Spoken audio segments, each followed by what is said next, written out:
Welcome back to my YouTube channel, Authentically Kingdom. Um, Welcome back to my testimony series called The Good, the Bad, and the Ugly, where I go through a plethora of testimonies and things that God delivered me from, and just, talking about my journey and everything I experienced on my journey in hopes that it'll free somebody else and break the chains off of somebody else. So we're going to get into it. This is part 2 of the testimony series. And we're going to be talking about the time when I was molested. And so we're going to dive right into that. So let's go.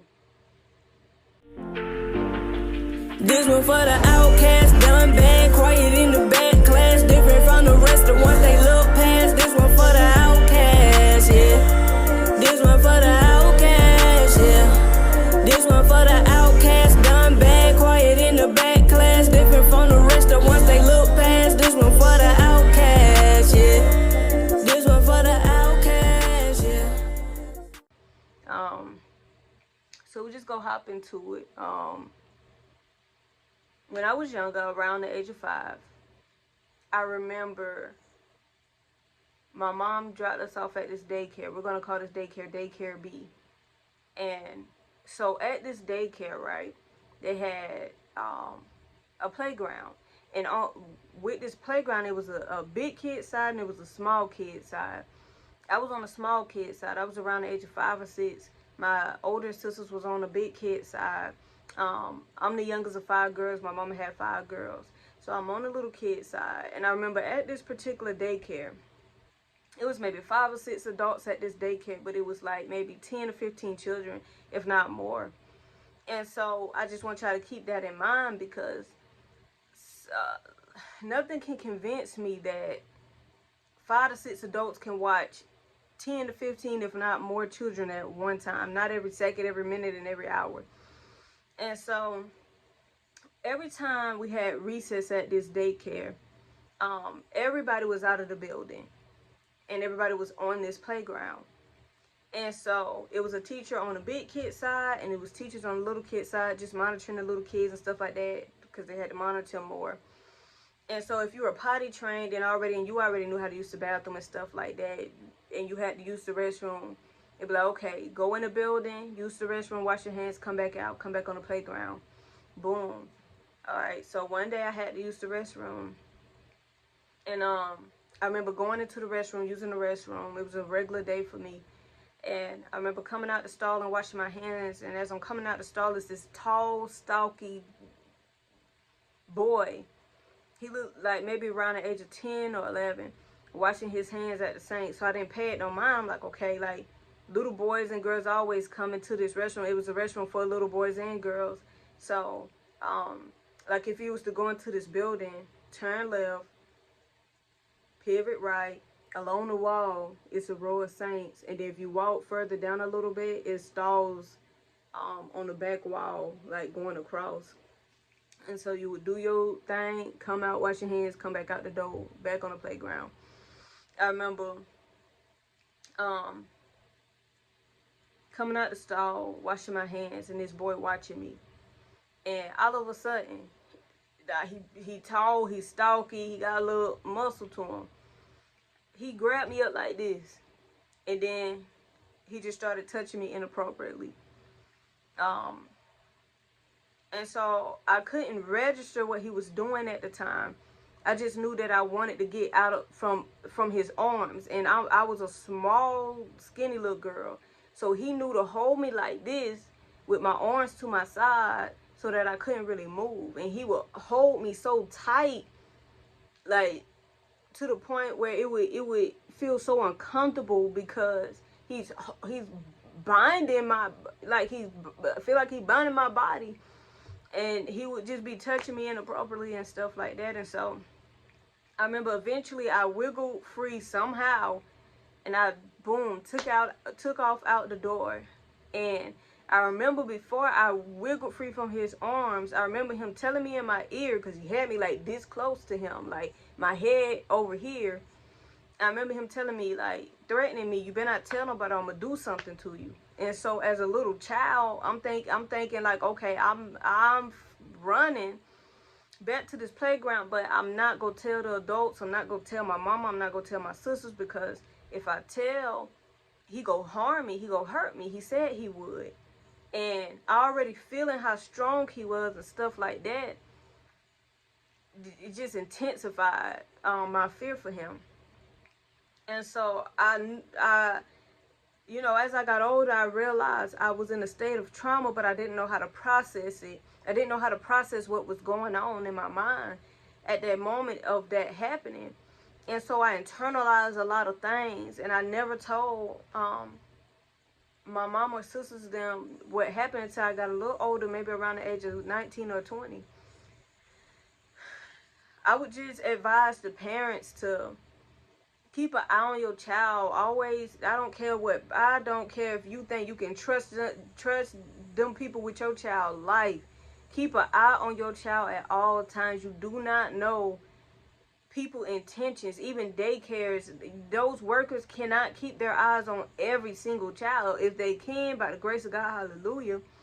But you can't convince me that they can, unless it's more adults present, and they always, they have kids in groups, and each adult has a group of kids that they keep their eye on. But even then, the teacher should be going to the bathrooms with the children. They should be monitoring the kids, paying attention to the kids, and watching, you know what I'm saying, just making a child feel safe. I remember feeling, I don't know how I felt at that age, just disgusted, and didn't even know what being disgusted was at that age. But just knowing I felt so uncomfortable and vulnerable and afraid and fearful of what happened. And so just be mindful of your children. And that moment made me, I remember being so afraid to use the bathroom after that I would literally monitor him on the big kid side to make sure he wasn't paying attention to me, because I had to use the bathroom so bad. And I remember one day it got so bad that I had to use normally I could hold it, but this one particular day I was holding it because I was afraid to use the bathroom again, because I knew he would follow. It went on for a while, and I knew he would follow me in this bathroom and repeat the same process. And so I remember I would monitor him, just checking to see if he was watching me. And I remember being like, okay, he not paying attention. Let me run in the bathroom, use the bathroom. I'm gonna be fast. And I'm convincing myself that if I'm fast enough, maybe he won't follow me in there. Or if I'm fast enough, maybe he won't see me going to the building. I remember I went to use the restroom. I heard somebody come in behind me. I'm automatically tensing up, and I'm scared because I'm like, dang, like, he in here. I remember putting my feet up on the toilet seat so that it can seem like I wasn't in the restroom. But it was a teacher who brought a little boy in there to help him use the restroom, and I didn't know it was a woman until she told him flush the toilet. I'm like, okay. I felt relieved because I was like, okay, it's a woman. Felt like, okay, I'm gonna use the bathroom, hurry up, so that I could come out the stall and try to leave out with her and the little boy. But they left out so quick that I couldn't even use the bathroom fast enough to hurry up and leave with them. After they left out, another person came in. I'm like, oh man, I don't know if it's the boy. I don't know if it's another teacher. And I just remember standing in the stall for an additional 5 to 10 minutes just to see if they'll walk back out. It was quiet in the bathroom. And so I'm like, okay, maybe, they gone. So I mustered up the courage to be like, okay, I'm finna leave the stall, go out and wash my hands and hurry up and get out the bathroom before he come in. I remember I walked out the stall and boom, he was right there. I didn't even get time to get to the sink or even past the sink before he rushed over, grabbed me up again. Same process happening all over again. And so, it happened again. And by the grace, so after that whole situation, after I was able to get free, again, I remember doing the same thing, running out the door, and that stuck with me for a minute. Like, when I say it really did make me a fearful of men, it really did growing up. So I stayed far away from men as possible. I had another encounter around the same age, this time maybe around 6 or 7. When my mom used to go to work, y'all don't understand how many times I had to record these videos because my storage keep messing up and it keeps stopping these videos. Is how I know these testimonies meant to come out. It's crazy, bro. Boom. Let's hop back into it. I don't know how many times I had to record this one video. It's crazy. It's crazy. We ain't gonna pay no mind. Let's hop into it. Let's do the other half of this testimony where the second time I was tried as a child was when my mom would go to work and she would leave my stepdad to watch me and my sister. And one day, I remember I was playing with my toys. I had like these little Powerpuff Girl toys and just these little toys and stuff like that. And I remember one day, my stepdaddy saw me playing with the toys, my toys. And they were like toys like just like little like toys like this big. They're like other Powerpuff Girls and there was other toys. And I was just playing on the couch with him one day, minding my business. And I remember all of a sudden he just grabbed all my toys and he held them like this, like above his head. So I was jumping up trying to get the toys. And he just kept saying, "Nah, you're not getting the toys, you're not getting the toys." And I remember just crying because I was like, you know what I'm saying? Just out of the blue, like, ugh, just. And it still disgusts me, bro. But then he took the toys. He pulled his boxers out and he dropped the toys in his boxers. And he looked at me and he said, "You want your toys? Come grab them." He wanted me to, I remember I kept saying, no, like I didn't want to do it. And I remember him saying, "If you want your toys, you're going to have to get them. You have to get them out my boxers." And so he tried to get me to stick my hands in his boxers to get my toys back. And where my toys was, he had them positioned in a way that if I would have went and grabbed for my toys, I would have been touching his private area. And so this went on for a couple of minutes of me refusing, but him demanding me to do it. Until I remember he got a phone call from his mama, and he answered the phone call with my toys still in his boxes. And I remember to not get me to cry so that cause his mama cared about us. She would always ask about us and stuff, I guess. I don't know. I didn't really know the lady. I don't need, I'm gonna be real. I don't even know if she cared about us, but maybe to some extent. And so I remember he didn't want his mama to hear me crying. So I remember he rushed and took the toys out his boxes and he threw them. I don't know if he threw them on the ground or on a couch. But I just remember picking them up and rushing to the bathroom and scrubbing all my toys with soap, with soap, hand soap, anything I could find in the bathroom. I'm just scrubbing my toys down because I didn't want to touch my toys after he had them in his boxes, and I don't think I touched them after I got done washing the toys and stuff like that.